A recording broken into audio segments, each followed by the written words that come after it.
you go crazy. Are you crazy? Oh no. Morning. Morning everyone. Welcome to today's wander. We've got a few things in store, including Talbot Heath. We're not going in there yet because we want to take you on a little bit of the journey throughout history, just down the road from here. So let's go there first and then we'll loop back around to Talbot Heath. Come on, come. Just to come. First thing we have to show you has something to do with that train just passing by there. It's not too far away, it's just around the corner.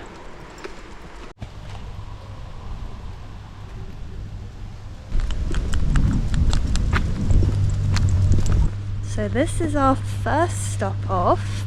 It might not seem like much, but right behind me was a major incident, one of the biggest incidences actually, that occurred in Poole during World War II. Not far from here is another point that we want to stop off and show you guys, which was the target of this bombing. Now this bombing hit the gasworks in 1941 and killed 33 people. A lot of the buildings around here are more modern, but like the one behind me, you can see a hint of old industrial architecture indicating the history of this area. There's no plaque here dedicated to the 33 souls that were lost on that day, and this was, like I said before, one of the most tragic incidences that Poole had witnessed during World War II. It just seems too sad to not dedicate a little part of this video to that, because these stories shouldn't be forgotten. They are important, it's part of the history here. Let's move on to the next section. It's just around the corner from here. What are you doing, buddy? Are you go crazy? Are you crazy? Oh no! You following me? Are we gonna go all the way like this, huh? You're getting very good at that military crawl. Just saw there, that's called the old generator house. I'm not sure if that had anything to do with the gasworks or it had something to do with the power station over there. Probably the power station, but at least it's still being reused for something. Hey puppy! Just He wants his treat. Good boy. Good puppy. Come on then. So the original gasworks would probably be behind this industrial estate over there. There would have been a very big explosion over there and a lot of lives lost. You can get a bit of a glimpse there of what those pesky Luftwaffe were trying to destroy.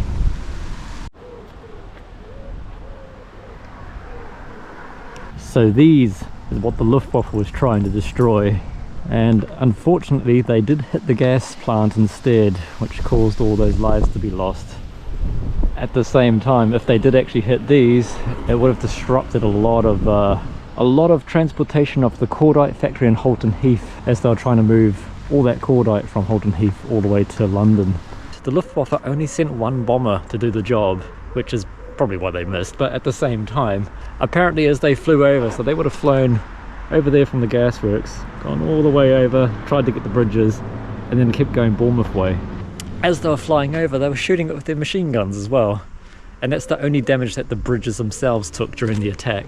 I don't know if it's going to be these little indents in the bricks or if that's just wear and tear, but apparently somewhere along these bridges here are machine gun holes.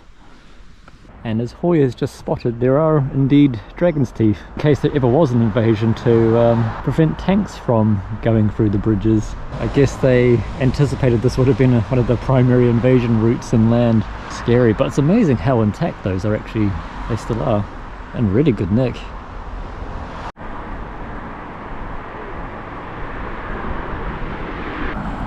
Is this a splooting puppy? Chester, what are you doing? He's not impressed by the bridges. Another little fun fact about these bridges, well I say it's fun, these bridges are mostly involved with death. During the construction of these bridges, I believe it's in this one here, there's actually a dead horse. Because as they were constructing the bridge, there was a horse moving bricks up there, and unfortunately it fell into one of the pillars as they were constructing it, and I believe, I'm not sure if it died on impact or it just broke a leg and they had to put it out of its misery.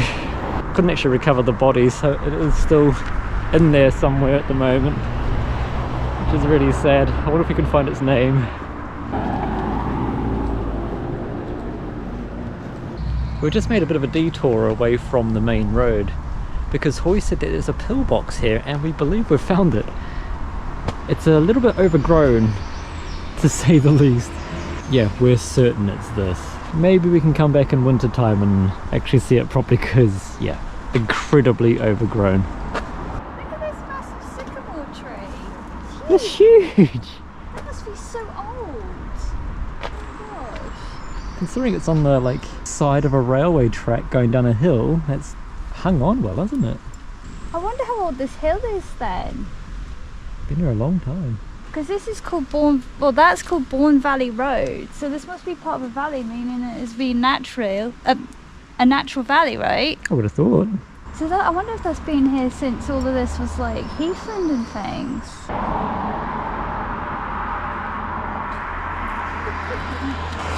Okay.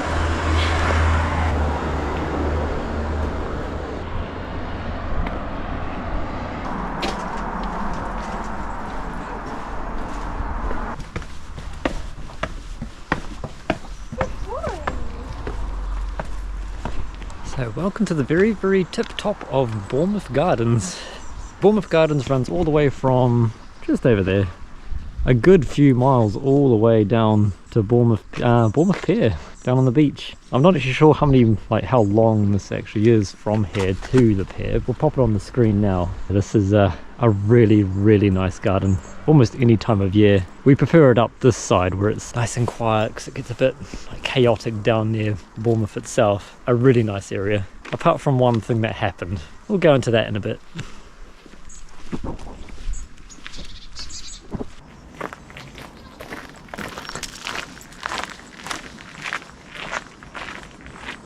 And this place looks so pretty, especially in early spring, where all the willow trees are just starting to come out and the sun is just low enough to make it look really dramatic. If we've got any photos, we'll pop them in now so you can see, because obviously today's not the best day. Another overcast day. And we do have some very lucky people whose back gardens lead straight into here. And we've got a couple of redwoods as well.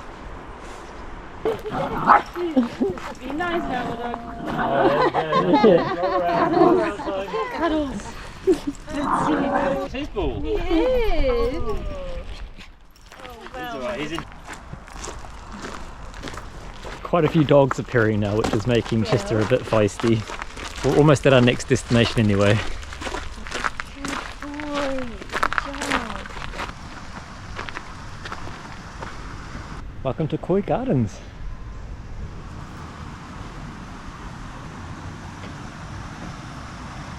So Koi Pond is it was built in 1888 by the Victorians. And it was built to replace an old decoy pond, which was made for shooting wildfowl, basically. And that's how it got its name of Koi Pond, shortened for decoy.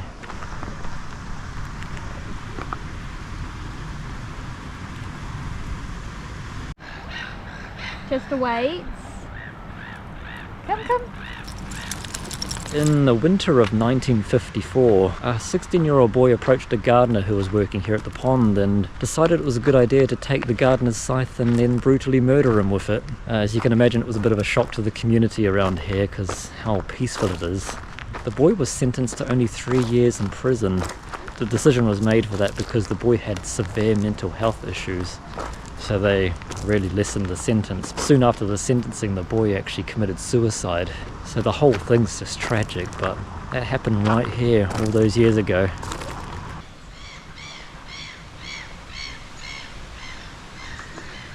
Chester? Chester? Are you a good boy? He's a good boy. He'll sit. Fake.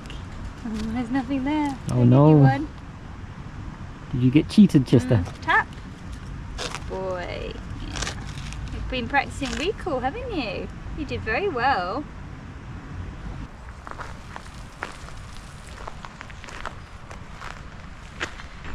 Actually having a place right there. Beautiful.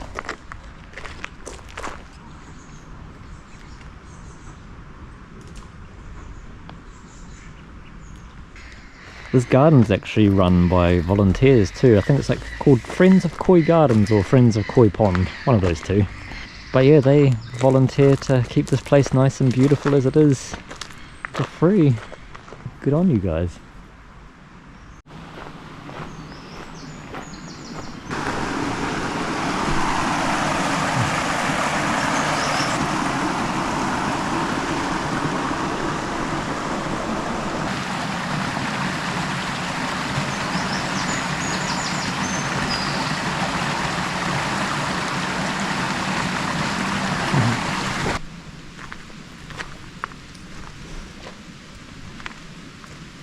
That was Koi Gardens.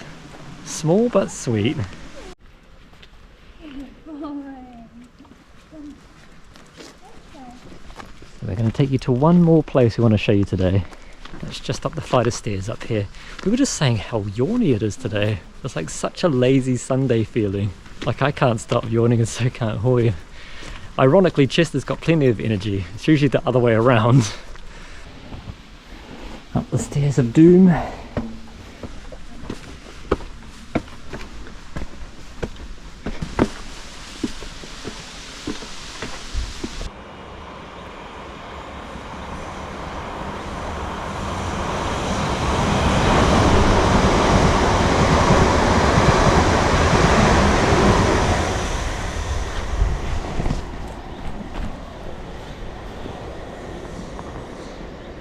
That was good timing.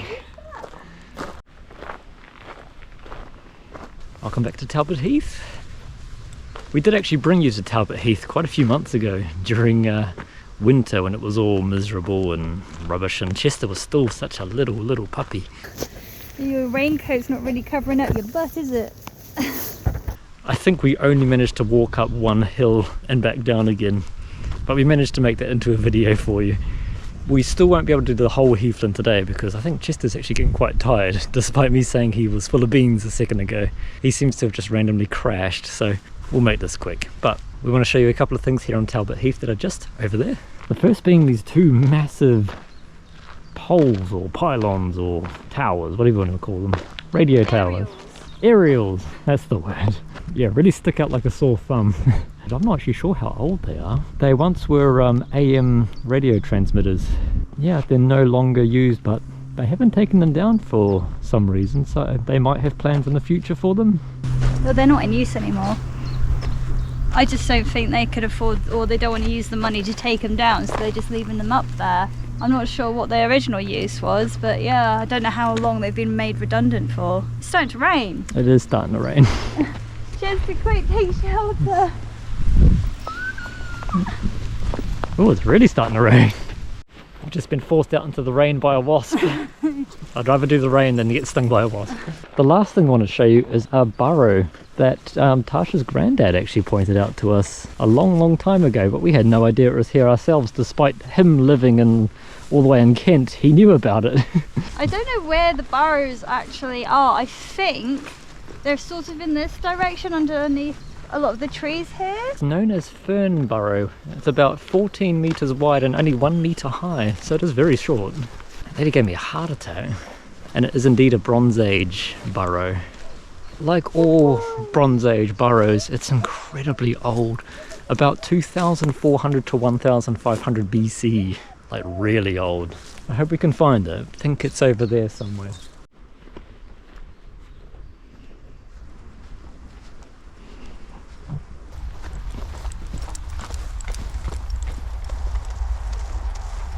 I hope it's not in here because we'll have no chance of finding it through all that gorse. Well, there's one article I was reading online and the person described it as sad looking.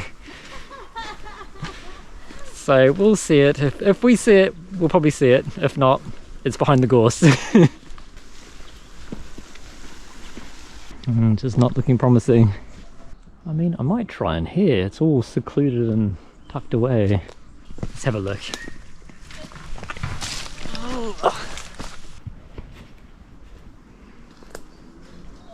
Oh no, bail. Okay, no, there's a little like homeless person camp thing there, like quite a few of them, and they all just sort of turned and looked at me as I went in. So so not in there. No, there's a hobo camp in there. What happened last time we But tried like that? an encampment, like a few camps. Oh, they've grown. They have. A settlement. It is. Good boy. Oh, are you good? I haven't got anything. There you go, good boy. Yeah, so we might have to bail on that one, unfortunately. It would have been neat to show you a sad little burrow. Yeah, we'll make up for it. There's plenty of more burrows where that comes from. There is actually one other thing I forgot about, and we're going to walk you there now. It is a little walk away. We get to walk through Talbot Heath to see it, so we can actually show you a bit more of the place.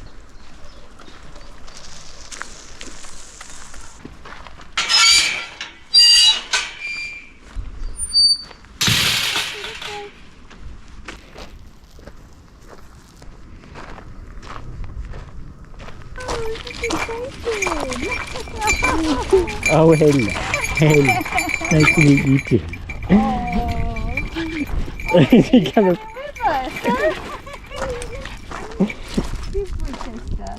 Lots of friends for Chester to see today. Come on, Pop Pop. Come on, Chester. Come on. You crazy puppy. You Casey? Let's go. Come on. Good boy.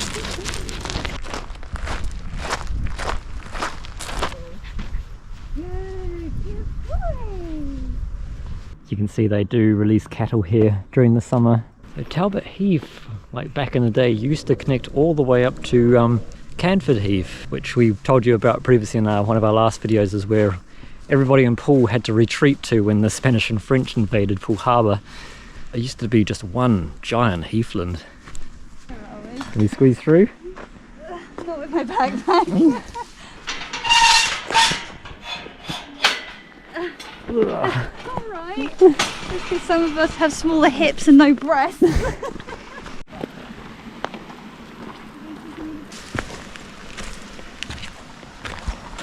So that is where the water from the Bourne, so this is the Bourne here, streams through, and that leads down to Koi Pond where we showed you before. Good boy. Go Pop Pop. Good boy. How many shakes have you done today, Pop? So we've made the decision to drive to the last point we want to show you today because it is a bit too far away. Chester's getting a bit grumpy and he's starting to disobey a little bit. We'll drive there. We need to go to the shop anyway, so kills two birds with one stone. And then we'll show you this last bit and wrap this wander up.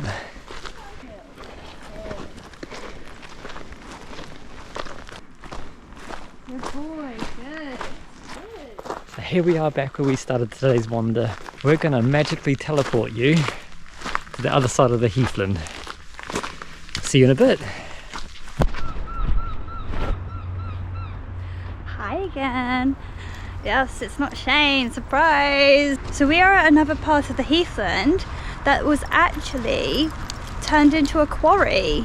We'll go over the hill here and I'll give you a proper look of what it looks like today. It has a bit of an interesting history here, an interesting connection to Parkstone and the development of it. A lot of trees around here actually. This is a very, very tiny area. I saw online that much of this area in the 1920s and 30s was actually used for agriculture, which I thought was strange because heathland usually is a bit too acidic for farming.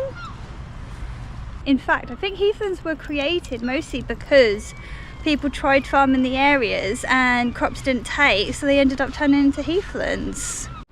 It's a funny little area really. It almost seems like a tiny nature reserve, and then you've got Sainsbury's right here. I don't know if Sainsbury's used to be something else and then it was purchased and a supermarket built on top. And then you've got industrial estates over there. I have a feeling that their locations could be linked to the purpose of this quarry. I'll have to look a bit more into it. I'm not too sure. If you know, pop it in the comments section. Be interesting to find out. Chester's found a stick. He's very proud of it. He's not letting it go. I don't know what that is. I think that's just some mud. Oh, it's worthy of being marked on. Okay, you're leaving your stick now. It served its purpose. Good job, Chester. So here it is. It's a lake now, but this was a quarry for George Jennings' Southwestern Pottery. So this was part of a huge operation for salt glazed pipes and drainage pipes. Yeah, drainage and sanitary pipes. So it was so big that they actually had a dedicated railway line for their business, which would be located, I think the start of it was actually in Parkstone railway station, which isn't too far from here.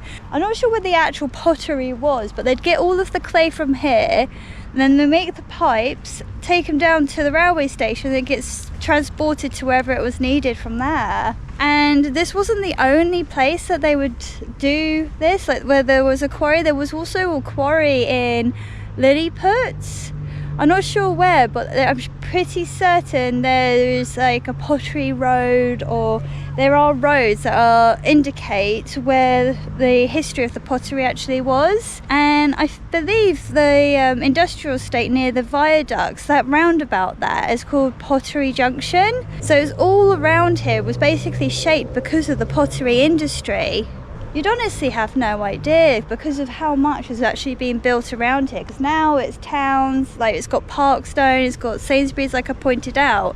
And I do wonder if Parkstone was built because of the pottery, because apparently it was pretty tiny around here, like there wasn't much action, and it was mostly heathland with a few farms and things. But when you do walk through Parkstone, every now and then you come across these houses that look like cottages from the early 90s or late 1800s, and you can imagine them being on a heathland.